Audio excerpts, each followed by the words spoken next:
नमस्कार दोस्तों, स्वागत है आप सभी लोगों का एक बार फिर से हमारे YouTube चैनल में। दोस्तों, आज की इस वीडियो में हम आपको बताएंगे 14 फरवरी तुरुम्का जयंती के उपाय। एक तुरुम्का दीपक काला तिल जरूर डालकर जलाएं, पूरा परिवार हमेशा रहेगा खुश।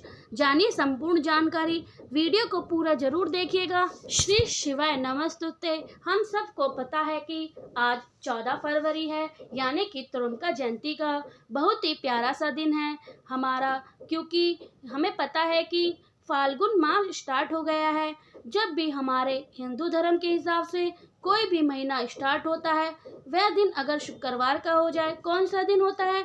तुरुम्का जयंती का।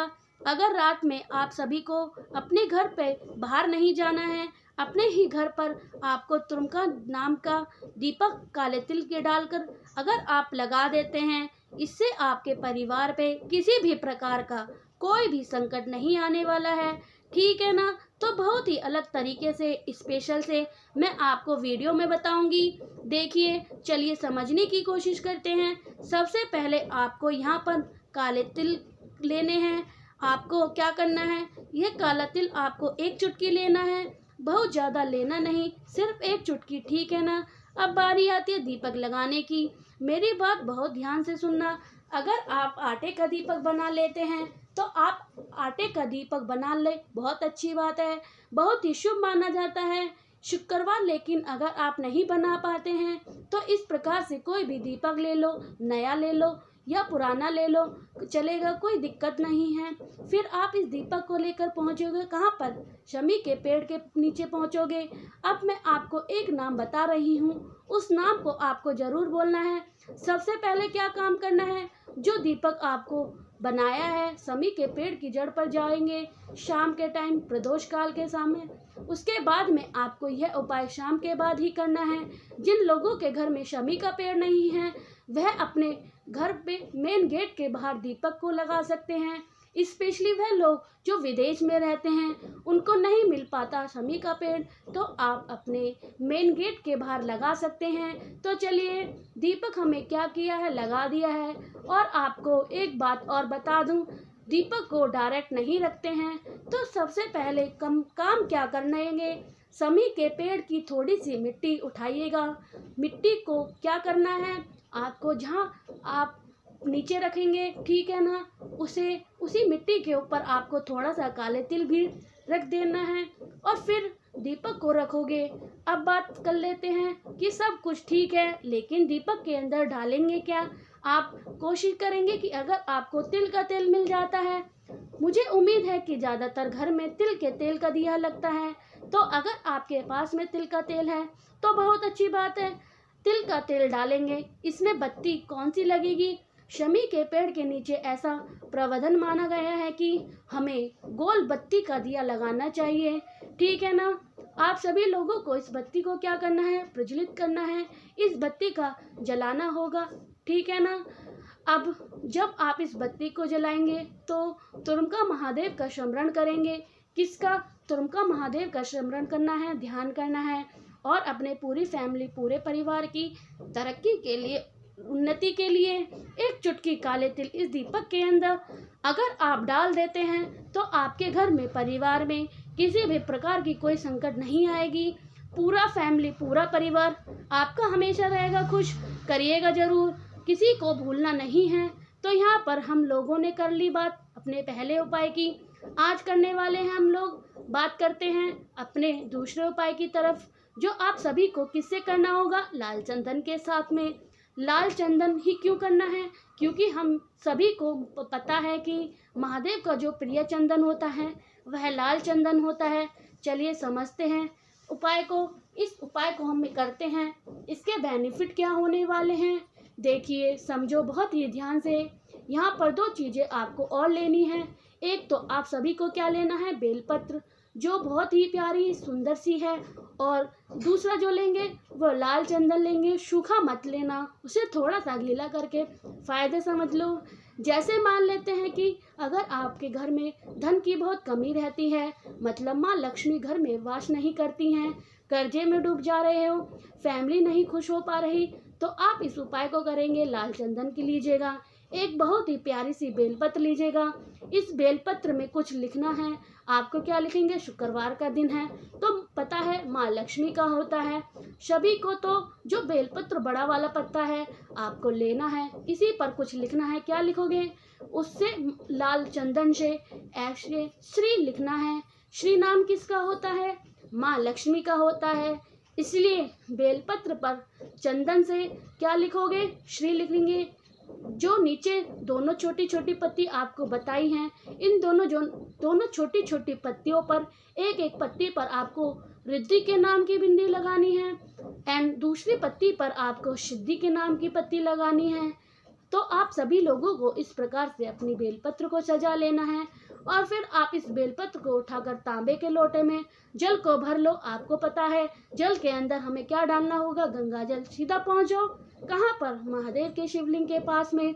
जब आप कोई उपाय करते हैं तो पहले हमें क्या करते हैं? जल चढ़ाते हैं और उपाय को करते हैं बाद में करते हैं। इसके लिए इस उपाय में हमें इसका उल्टा करना है। पहले हम सभी को क्या करना होगा? जो भी चीज़ हमें आपके पास में है, सबसे पहले नहीं, मैं आपको बता दिया। आपको सबसे पहले हमें क्या करते हैं? पहले हम उपाय करते हैं और बाद में जल चढ़ाते हैं। बस इस उपाय में पहले आपको जल चढ़ाना है। महादेव के शिवलिंग पर नाम लेकर श्री शिवाय नमस्तुते। जल चढ़ाने के बाद शिवलिंग को अच्छे से पोंछ दो। जैसे पोंछ सकते हो वैसे शिवलिंग को पोंछ दो। फिर शिवलिंग को पहुंचने के बाद में आपके पास में जो बेलपत्र है उस बेलपत्र को भोले शंकर के शिवलिंग के ऊपर चढ़ाओगे। जो श्री वाली बेलपत्र है कहाँ चढ़ाओगे? भोले शंकर के शिवलिंग के ऊपर।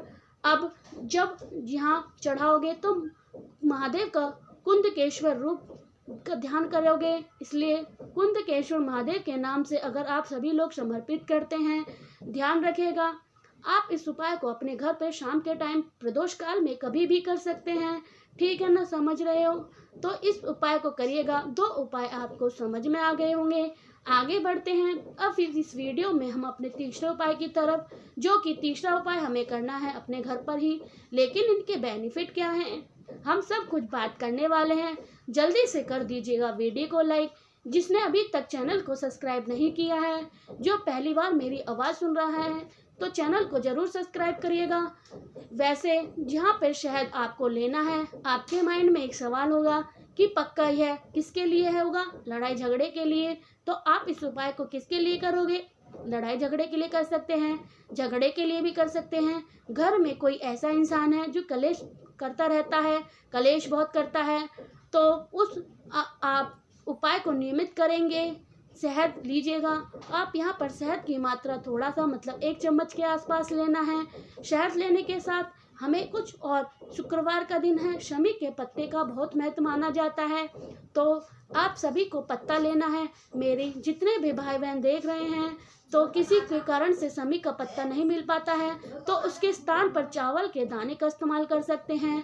तो चीज़ आपने ले ली, चाहे वह शहद हो या वह चावल का दाना हो, जितने भी आपने शहद लिया है उसके अंदर उन सभी को क्या करोगे? डीप कर दोगे। फिर लेकर पहुंचोगे महादेव के शिवलिंग के पास में। एक नाम आपको फिर से बता रही हूँ, उस नाम का ध्यान रखिएगा। वह नाम अवधेश्वर महादेव। यहाँ पर आपको पूरा बता दिया है, इसलिए देखो पूरा नाम मैंने बताया है ताकि आपको कभी भी भटकना ना पड़े। क्या नाम है? अवधेश्वर महादेव। जो भी आपके पास में जल वगैरह समर्पित करा है, समर्पित कर दो। कोई ज़रूरत नहीं अवधेश्वर महादेव के नाम से। जो भी व्यक्ति घर में लड़ाई झगड़ा करता है उसका नाम और गोत्र बोल करके पत्ते को चिपकाना स्टार्ट कर दो। 2 या 3 भी ले लिया, आपने समर्पित कर देना है। आपके घर का वह व्यक्ति कभी भी कलेश नहीं करेगा, कभी भी लड़ाई झगड़ा नहीं करेगा और उसकी फैमिली, पूरा परिवार हमेशा खुश रहेगा। ठीक है ना? तो कितने उपाय हो गए? 3 उपाय। सबसे आखिरी और बहुत ज़्यादा आसान से उपाय की हम बात करने वाले हैं और इस उपाय से आप किसी भी पुरानी या कितनी भी पुरानी इच्छा को पूरा कर सकते हो। समझ लेना। यहाँ पर आप सभी को बेलपत्र लेना है, तो इस उपाय के लिए हमें मात्र 1 बेलपत्र की आवश्यकता होगी। ठीक है? बहुत ही आसान सा उपाय है। जो भी आपकी मनोकामना, जो भी आपकी विशेष हो, उस बेलपत्र को माता अशोक सुंदरी के स्थान पर समर्पित कर देना है और उसके पास में 1 लोटा जल भी होना चाहिए। जितने भी जल आपके कलश में उस 5 बार माता अशोक सुंदरी के स्थान पर चढ़ा दें। कितनी बार चढ़ाओगे? 5 बार माता अशोक सुंदरी के स्थान पर चढ़ाना है। पूरा जल खत्म नहीं करना है, थोड़ा सा जल बचा ले और वहीं थोड़ा सा जल 5 बार अपनी मनोकामना कह के महादेव के शिवलिंग के ऊपर अगर आप समर्पित कर देंगे, देखिएगा इस उपाय की आपकी जो भी मनोकामना होगी वो जरूर पूरी होगी। मैंने कोशिश की आप सभी को अच्छे से समझाने की। वीडियो पसंद आई हो तो लाइक करिएगा। कुछ पूछना है, नहीं समझ में आया तो नीचे कमेंट सेक्शन में पूछ सकते हैं। और जितने भी भाई बहन मेरी आज पहली बार आवाज़ सुन रहे हैं तो चैनल को जरूर सब्सक्राइब करिएगा। श्री शिवाय नमस्तुते। हर हर